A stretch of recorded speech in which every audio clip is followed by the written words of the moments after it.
Hi again, and I'm going to continue today with my talks about communicating with aliens, because this has been something that you seem to have enjoyed, and I'm going to tell you a little bit about some of my ideas about the idea of ancient aliens and how aliens might have already communicated with us.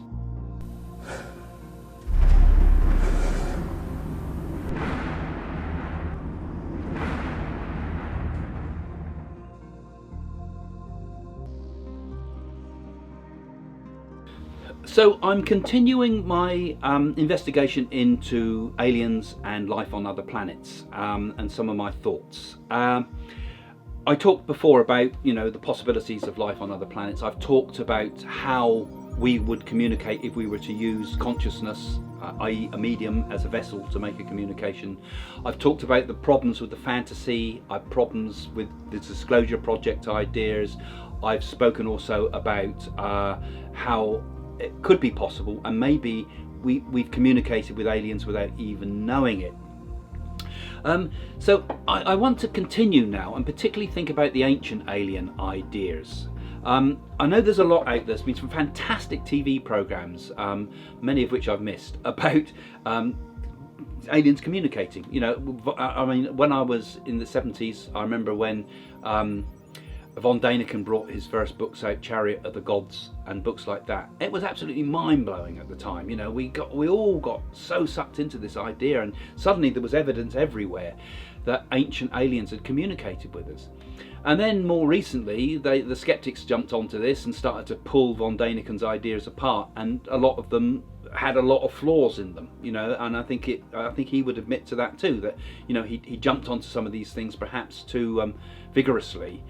But he got the idea out there, and I think now the evidence has kind of been re-looked at, but also new evidence found, and really we're getting a bit more of a clearer picture, and so people like Von Däniken, I think, did a good job, and I also Graham Hancock, with this idea that there was ancient civilizations that had been here before the Ice Age, and maybe these things all kind of tie up also with some of the things that I've been finding out with my work in India and the secret oracles, because a lot of things that were reflected in Hancock's work, and read Graham Hancock, he's a fantastic writer, and Von Däniken, but in both their work there's hints at things that I've kind of been independently finding out through my work with the Naadi oracles.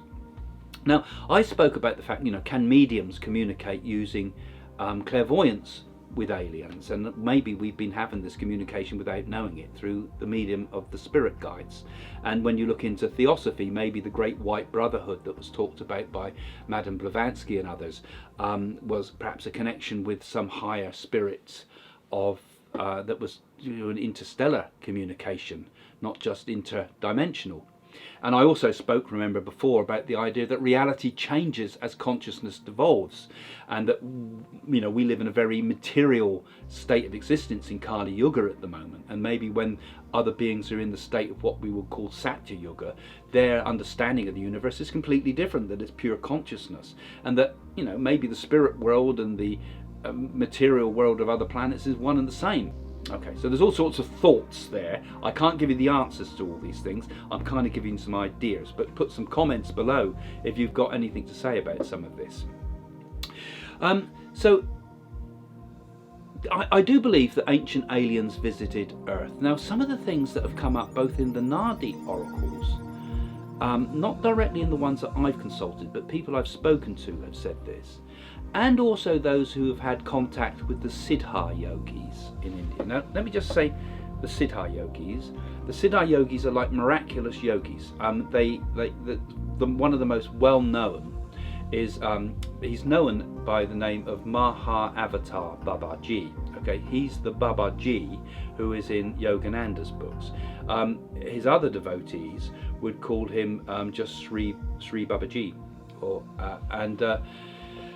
so Sri Babaji has miraculous powers, and sometimes appears to devotees and will appear to them in their room. And he has supposedly lived for thousands of years. He has supposedly been the person that sent Jesus to do his mission when Jesus went to India. So that's another story. I've got other videos about that. But he's just one of many. He was taught by a great avatar, a great Siddha yogi called Agastya. Now Sri Agastya taught others, right? So there's a number of these great rishis, we could call them great siddhas, including including Shiva himself, who were perhaps the first yogis, the first superhuman beings. Now Agastya also communicates through these Naadi oracles that I've spoken about. Now there's a number of different types of these. Those that followed this will know that all the stuff on the internet is rubbish. Don't communicate with it. There's hundreds and hundreds and thousands of con men out there doing fake Naadis, and even if you see my name on it, don't use it. Use the ones, well, I can't even tell you that, but the ones that I use, the ones that I've found that I keep to myself, and I only introduce one or two people who I know very well to, or I've people I've identified who I feel are really on a spiritual quest. Some of the people that have come through my readings, for example, I've introduced. So I've been still working with them, not just for myself, but for other people. And if I find a real sincere seeker I've been working with for some time, I'll help them. But we've found incredible things, and all sorts of new things are coming out. They talk a lot about Lemuria, that there was this ancient land below India that was like an Atlantis that sunk below the sea. And there's hints in there too, like I say, not yet through personal ones that I found, but through other people that I've spoken to, consulted genuine Naadis, of the snake people. Now, that immediately made me think, now, what's all this about? Because this is what David Icke talks about with the snake people. Could that be something from another dimension of some sort? Because they talk about the lokars. Now, lokar is kind of means layer, really. It's an afterlife layer. Normally, I would take it that the afterlife is divided into a number of lokars, layers. But it's actually maybe multi-dimensional. Maybe this is also tied up with this multiverse idea. And there's the Naga lokar. Actually, it's not quite the right word, but the Naga are the snake people that live in this lokar. And there's stories there being told about how the Siddha yogis were in communication with these snake people who would appear as snakes. And the stories in Sri M is a good person to look up on books, look up his stories and read the stories of Sri M, S-R-I, and then the capital M. Fantastic stories. And I've met the man briefly. I went to some of his lectures, and I believe him to be true. And the stories there of how the snake people appeared and made communications. So could it be that there has been a communication with the snake people in the past, the people from the other planets? The Naadis talk about other planets. They say, and Yogananda says this, that we have lives on this earth, but we also have lives on other planets. Now, Yogananda's another one. If you don't know about him, go and look him up, read some stuff, read Autobiography of a Yogi, fantastic work. I mention it about him in my books a lot. But could it be that there are that we are ourselves aliens in a way, that we've incarnated over many planets, and that for some people, Earth is considered as one of the highest places to work. The human form is a precious human birth, as the Buddhists say. It's the most precious, because we go up through the animal kingdom before we get to human form, and God knows how many millions and millions of lives we may have had to get to this point, in earthly forms, in all different types of animal and insect forms maybe, and forms on other planets, until we can get to the pinnacle, which could be human consciousness, and maybe other ones on other planets too. We don't know. Now, apparently, the stories go also, and so this is why I can only speak from what I know, but the stories go from my research, is that there was a war once between the snake people and the humans. The snake people were the bringers of knowledge, and if you look into all the stories of the snake, it was the snake that brought the knowledge in the Bible, wasn't it? And the snake is also the knowledgeable creature. It's worn by Shiva. It's worn. It's the mysterious snake that sheds its skin as a symbol of rebirth on the one hand, but also it speaks as knowledge. It seems a strange thing to think the snake should be a thing of knowledge, albeit we could connect it to the idea of the Kundalini in the spine. But even then, as the knowledge itself, you know. And the story goes that the snake people, that the humans were in contact regularly with the snake people from the other planets, as it were.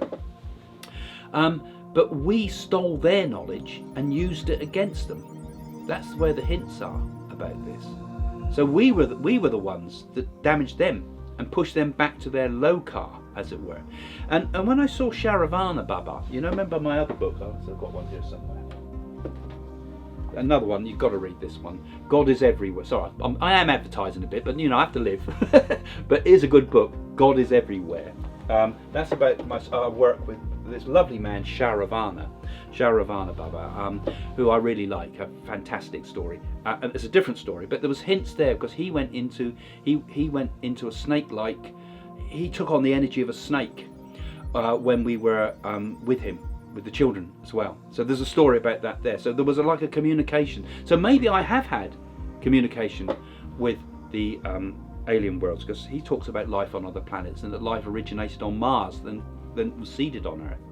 So it's in the old Indian traditions, you know. It's in the old things of the Nirmura stories. It's in the old stories of that Shiva was the first guru, as it were, and may not just be a symbolic thing, but may have been an actual being that walked the earth, you know, a real person who then spread the knowledge through the 7 rishis, who were the custodians of this ancient knowledge that people like Graham Hancock talk about, the ancient world. This was pre-Ice Age times.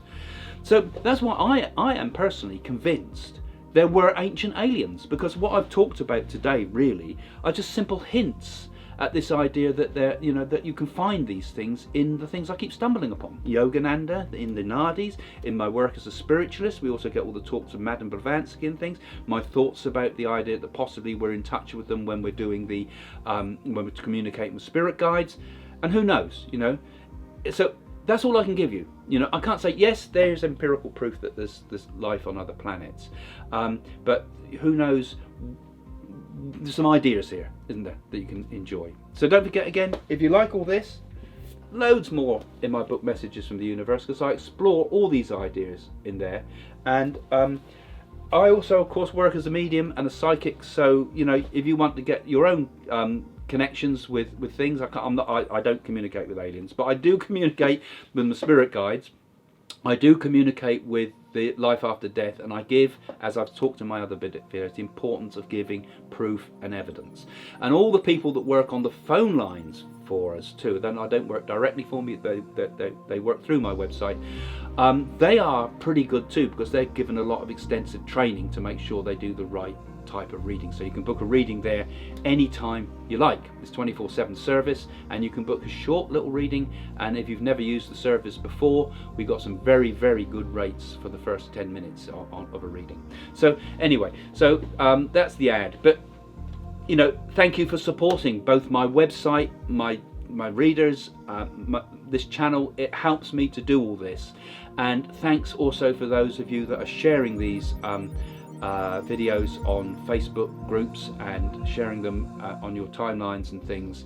And don't forget, if you're new here, don't forget, click that little bell thing below, and you'll be able to get updates when you subscribe. Okay, thanks. See you soon.